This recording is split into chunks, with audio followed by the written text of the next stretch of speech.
Hello, welcome to week 2 of our course. I look forward to working with you during this unit. Our unit begins on Sunday, April 20th and concludes on Saturday, April 26th. Please note that all of the assignments for week 2 have to be submitted by 11:59 p.m. on Saturday, April 26th. I think this will be an exciting unit. It's the first really full unit of our course since week 1 was rather abbreviated. In this unit, you will have a variety of assignments to work on related to understanding the diversity of the American colonies and the American Revolution. As with the first week, for week 2, there are 2 discussion board questions. One discussion board question asks you to evaluate and comment upon the differences between the colonies, specifically the differences between the New England colonies, such as Massachusetts Bay, and the Chesapeake colonies, the southern colonies, such as Virginia. I think you'll find through the readings that the colonies were radically different culturally, economically, in a variety of different respects. A second discussion board question asks you to identify, discuss the causes of the American Revolution. There are a variety of factors that led up to the outbreak of the American Revolution in 1776, and you are asked to sort of comment upon what factors you think were most influential in the revolution. In addition to the discussion boards, before I move on, remember, for each discussion board question, you are required to post at least 3 responses. Your own initial response to the question, which is actually due by the end of the day on Thursday, and responses to at least 2 other students' comments, which are due by Saturday at 11:59 p.m. So you should have a total of 6 posts for the 2 discussion boards, 3 for the first and 3 for the second. You can post more if you want, certainly. Another assignment that you have for this week is to watch a documentary film related to the outbreak of the Revolutionary War, Boston, Bloody Boston. It's through the Films on Demand feature of Hatch Library. And if you click on the assignment link under modules, you'll see that there actually is a link to the video itself. So you click on that link and it should bring you to the video. You may be asked to enter your login information in order to access the video, which would just be the same information that you use to log into Canvas. So it's the same information that you would use for that. So I'm asking that you watch that film and then write up a 1-page commentary or analysis of the film. It doesn't have to be a summary of the film. Rather, what did you find interesting? What did you like about the film? Is there anything you didn't like about the film that you'd like to share? And what are your overall thoughts on the film? And don't be afraid to say if you didn't like the film and to explain why. It doesn't necessarily have to be a positive commentary. And I do take these commentaries into consideration when deciding which films to use for future courses, certainly. I think you'll find it interesting. The lead up, the early phases of the revolution, I think are quite interesting. That film commentary, that 1 page, is due by Saturday at 11:59 p.m. Eastern Time. Finally, you have a primary source assignment to complete for this week. I've chosen 2 documents that I think are quite interesting when put together. One is a text that in support of the revolution, and the other is a text in opposition to the revolution. So you have one author arguing in defense of the revolution, if you will, and another author arguing that the colonies should remain loyal and connected to Great Britain. One thing that's quite interesting is not all Americans supported the American Revolution. I think that's a common assumption, that everyone in America was supportive of the revolution, but that's clearly not true. There's no exact statistics. No polling data was gathered about it, certainly, but scholars have estimated that roughly 1/3 of Americans were enthusiastic, committed supporters of the Revolution. Roughly another third of Americans were loyalists, meaning they were loyal to Britain and were opposed to the Revolution. And then roughly another third of Americans were on the fence, meaning they just wanted to go about their daily lives and they didn't want to be bothered with this whole thing. And if loyalist or British troops were in town, they would support the loyalists. If revolutionary forces were around, they would support the revolution, but weren't really committed to either side. And you're asked to answer 2 questions related to each document, and that's due on Saturday as well. So that's a little overview of what you'll be doing this week. Now, delving into the content, and just to offer a few comments myself about the content for this week. The differences between the colonies were quite stark. You already looked a bit at the founding of the Virginia colony and our discussion of Jamestown. The Jamestown colony and most of the southern colonies were founded to generate profit. The Jamestown colony, the Virginia colony, was founded by a private corporation. It was founded by the Virginia Company, and the goal of the Virginia Company was to make money. The early colonists were searching for gold and silver. They didn't find any gold and silver, but what they did find was as valuable in many ways. They found that they could establish a system of plantation agriculture to grow and profit from tobacco, which of course later contributed to the development of the slave trade in Virginia. The colonists in the Virginia colony were largely not religiously motivated. Most were Anglicans, members of the Church of England, and the Church of England was the dominant church in their home country. They certainly weren't fleeing religious persecution by and large.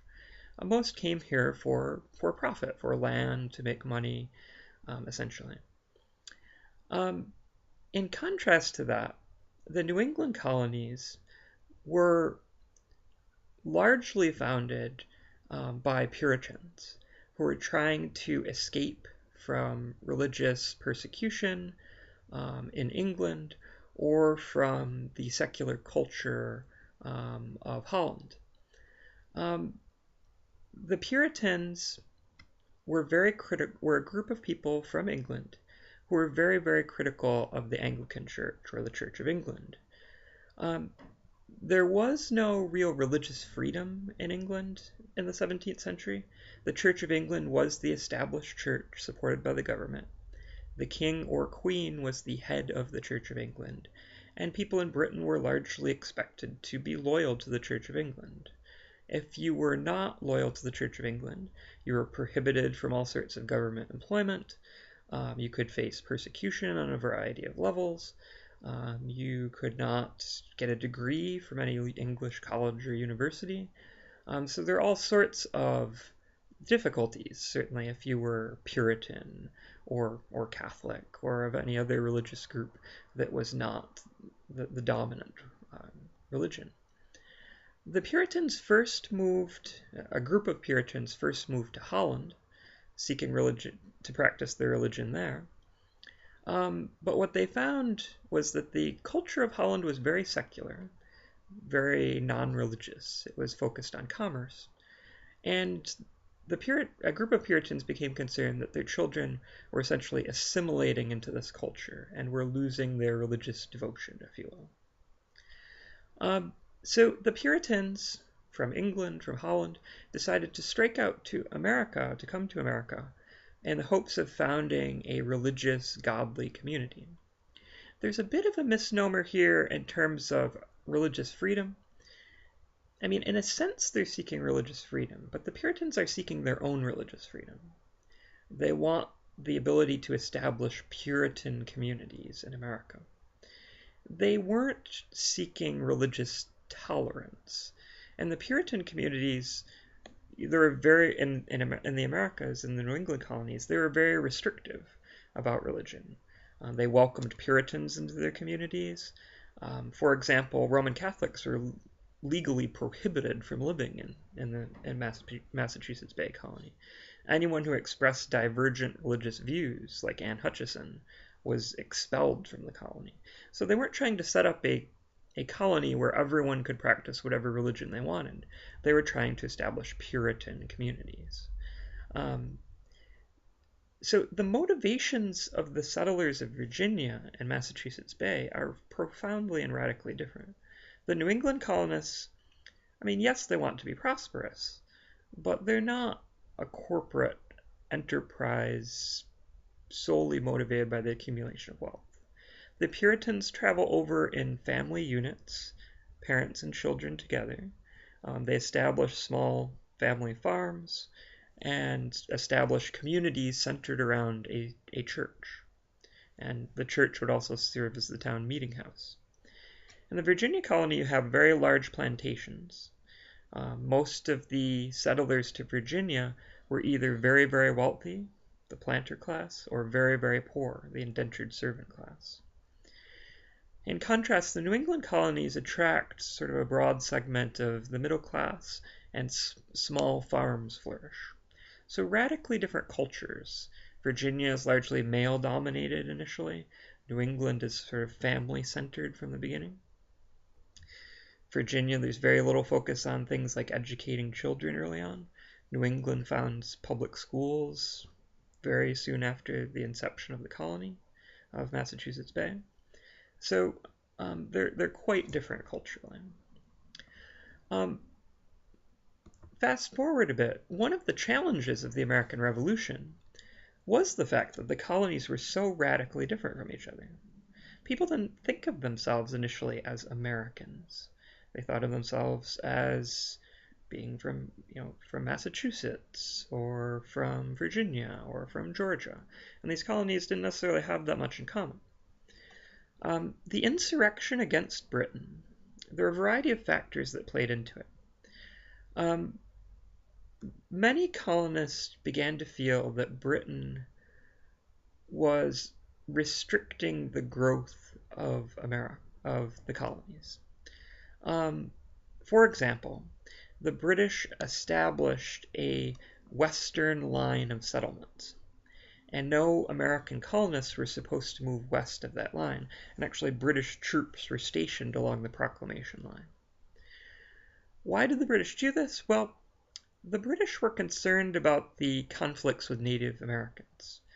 It was very costly for Britain to station large armies in America to help the colonists in their wars with Native American peoples. And the British simply thought it would be preferable to establish a western boundary of settlement to try to ease tensions with the Native American community.